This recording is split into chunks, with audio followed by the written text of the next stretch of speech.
Timberwolves suck again. There wasn't even effort after the first half. I was so mad. As far as Weddle goes, we'll just start with hard mode. It was Jalen Hurts the first time, but I mean, the normal ones sometimes are so fast. Chandler Jones, I saw his name. That was the worst guess we could have ever had. David Bakhtiari. Hey, that tells us he's offensive and the NFC. Kyler Murray. We got the age. He's short. We know that too. That could be helpful. I know he's taller than this, but we got to try and get the division. Okay, so we know he's in the South, and he's very short. Scotty Miller? I don't know. Okay, well, that kind of helped us. We got the position. Dude, he's shorter than 5'9". Guys, I'm going to free ball it. I seriously don't think I know. Number 17. Okay, Russell Gage actually helped. Man, who is this guy? I'm giving up. I don't know. I'm tired of thinking. I'm just picking names. Like, I seriously just want to find out who this is. I talk big like we haven't lost yesterday, and now we're 0-2 since saying that. Elite. Anyway, what is going on, guys? Welcome back to another video. Today's video, I'm going to be giving you guys a list of my top 15 NFL players if I was building a team tomorrow. However, there's a few twists and turns here. Number one, there's no quarterbacks included because it would basically be 90% quarterbacks, and at that point, I might as well just make a top 15 quarterback list. Two, age and injuries are definitely put into factor here. I've done thinking, you know, these are the guys that I would trust. And number three, this is all preference. Everybody prioritizes differently. Anyway, one quick thing, head over to gfuel.com, use code WyattzWorld, save yourself a discount on any G Fuel products. Now let's hop into my top 15 players if I was building a team tomorrow that are not quarterbacks.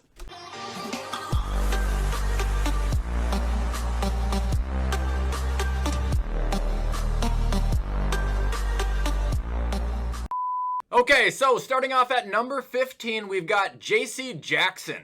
Not gonna lie, I don't see cornerbacks as, you know, like something I need to grab in the top 10 by any means. You could, but for my team, it's just not a priority. However, he's not the only cornerback on this list, and if I was gonna make an NFL team and I wanted a defensive back who I know is gonna lock down the field, he's gonna be one of the best options available. Tremendous in coverage, tremendous in playmaking abilities. The only way he isn't gonna be good is if you put him on Stefon Diggs, because he's gonna get cooked. He's still young, he's only 26. I think he's been pretty underrated his entire career, and he's finally being recognized as one of the league's best. If I had picked number 15 and the other 14 guys were taken, give me J.C. Jackson. And moving on to number 14, I'll take Stefon Diggs, the only Bill on this list, weirdly. But I would take Diggs at 14. He would be one of the top receivers I wanted. He's only 28 years old. He doesn't miss a lot of time. He is reliable. For his size, he can be an overly physical receiver as well. He's always been a great receiver, but ever since going to Buffalo, he has been an elite receiver in just 2 years. He has caught 2,760 yards and 18 touchdowns. You're going to get a wide receiver on your team. I'm going to say Stefon Diggs will be one of the best options you could have if you're going for age, durability, and playmaking ability. I'll take Diggs at 14. And up next at number 13, give me Jonathan Taylor. Might be low on the list. I don't know. Like I said, it's all preference. He's only been around for 2 years. He hasn't even been the solidified number one that entire time. Yet he's finished just below 3,000 rushing yards, over 5 yards a carry, and 29 touchdowns. It is hard to be more productive than Jonathan Taylor. And if I were grabbing a running back when freshly building a team, he would be the third or fourth guy on my list. And I have good faith that he is still going to improve. Weirdly to think that's even possible. JT at 13. And coming in at number 12, we've got JaMarr Chase. Yeah, I'd put him high. I would put him very high. I think he's crazy talented, and what we've seen out of him this first year, there's no reason to believe he's going to decline at all. We know he doesn't struggle to catch the ball. We know he doesn't struggle to get open. We know he doesn't struggle with nearly anything. I would be putting a tremendous amount of faith in him to take him this high as the first player on my team, but that is a risk that I am going to take 10 out of 10 days of the year from what I saw. Guy had 1,500 yards and 13 touchdowns, setting the rookie receiving record, getting the rookie of the year, and he did it all in 81 receptions. Shit, dude, I would just give him the ball every single time. Watch him break 2,000 receiving yards. It would be fucking sick. I'd risk a lot of marbles for JaMarr Chase, and I'd take him at number 12. And moving up to number 11, we've got Jalen Ramsey, the last DB on the list. I think he is still the best. I think that he is getting a little bit worse over time because he's getting older. But when it comes to corners, I still think Jalen Ramsey holds the throne, and number 2 can be decided amongst about 5 different people. Like I said, I don't target corners, but if he was the 11th player available and I wanted to get a good start on the defense, I'll take him. Jalen Ramsey at number 11. And that brings us to the top 10, and at number 10, we've got Fred Warner. I would love to have Fred Warner, man. I would love to build a team around him. I do think that he is arguably the greatest linebacker in the league currently. Dude, Fred is great at bringing pressure. He is great in coverage. He has an ability to shut down an entire play on his own if he needs to. If I'm building a team and I am looking for a smart linebacker who can take control and adapt to any play on the fly, Fred Warner will be the 10th player I take. Overall. And coming in at number 9, I'm actually going to go offensive tackle here. Give me Tristan Wirfs. He is a goddamn brick wall, and to say he is contributing to that team's success would be such an understatement I want to puke. In 2021, he played 1,182 offensive snaps, and he allowed 2 sacks. He provides time. He can hold up multiple guys. Without him, you do not have the frame to make the plays happen that you do. Not only is he going to make your running back better, he is going to make your quarterback better. Tristan Wirfs is mine at number 9. And coming in at number 8, give me Nick Bosa. He's only really gotten to play 2 years. Both of those years he went to the Pro Bowl. Forced 6 fumbles and recorded 24.5 sacks. This last year specifically being the one where he got 15.5 of them. He's young and it really sucks that he had to miss a year because of his ACL tear. But clearly it didn't slow him down at all and it only made him better. That injury is not one that scares me a lot, and at number 9 I am taking Nick Bosa on my team.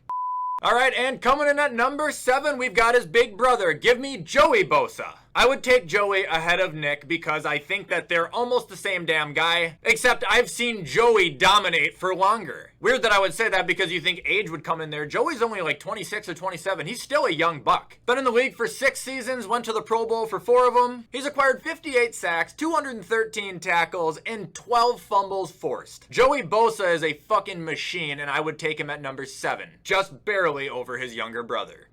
And moving on to number 6, give me Derrick Henry. Another injury that doesn't scare me so much because it only happened once and he was already back playing. I know he didn't look as good, but it was fresh off that injury. He's had the whole offseason. To be honest, we don't really need to go into the logistics of this guy. We all know how good he has been over the last 3 or 4 years. But I do want to point out that he did remain, I believe, in top 5 rushing nearly the entirety of last year, even though he was hurt after week 10. In 6 seasons as a running back, where 2 of them he was serving as a backup or 3rd string, believe it or not, this man has racked up 6,797 rushing yards and 65 touchdowns, all for 5 yards a carry. That's unbelievable. Give me the 6th overall pick. Derrick Henry is standing there, injury or not, plate in his foot or not, he is coming to my team. We are building around him.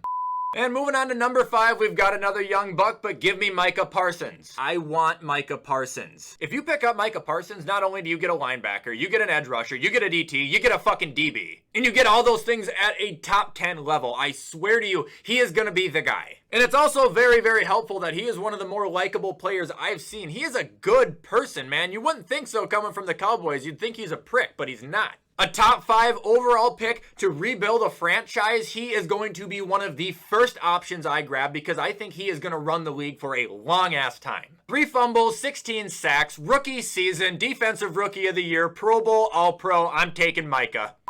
And moving on to number 4, this is really biased, but I'm taking Nick Chubb, and I'm not kidding you. And he's going to get all the carries. I get it. He doesn't have the most rushing yards. He doesn't have the most touchdowns. He doesn't have the most carries. In comparison to Jonathan Taylor, just listen to this stat line. Nick Chubb, 228 attempts, 1,200 yards, 5.5 yards a carry, 8 touchdowns. Jonathan Taylor, 332 attempts, 1,800 yards, 5.5 yards a carry, 18 touchdowns. Nick Chubb gets 110 more carries. He is matching him. They have the same stats, although I think Nick is better. 4 years in the league, Nick Chubb never has finished under 5 yards an attempt. He has never finished under 8 touchdowns in a year. Only once has he finished under 1,000 rushing yards, which was his rookie season where he didn't have a starting job for over half of it, and he still racked up 996. I would put every dollar I have on Nick Chubb. I'll take him at number 4.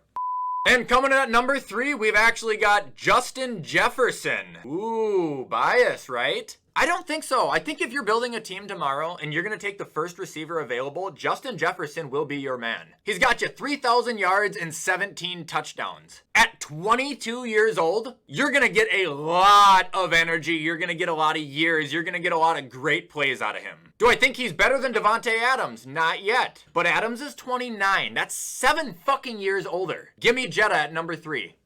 And coming in at number 2, we've got Myles Garrett. You guys hear me, I talk about him, I have a hard-on for this guy. The man has to wear sleeves because if he doesn't, he gets drug tested on site. He can blow out an entire offensive line right in front of your face. He is so explosive and fast. He just changes an entire tempo of an arena. He hasn't had a season since his rookie year where he's gotten under 10 sacks a year. He hasn't missed a Pro Bowl or an All-Pro since the 2019 season. And one of the best parts about it, he is only 26. He is a young dog. He is a young game changer. He is a young leader, as long as he doesn't smack people with the helmet. I'm taking Myles Garrett at number 2.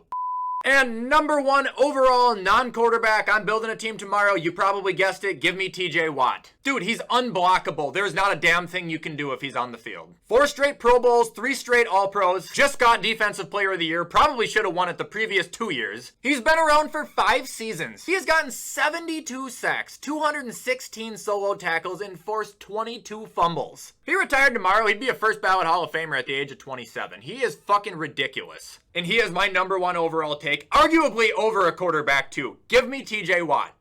Alright guys, and that is going to be all for today's video. I really hope you enjoyed this list. I hope you didn't get too mad, and I hope you had fun with it. If you guys like this video, you know what to do to support me. Comment, like, subscribe, turn that bell on. I do my best to post every single day. With everything I just said, I'm going to hop off and get this shit edited so you guys can watch it on time. I hope you all have a fantastic rest of your day, and as always, I will see you the next time I upload.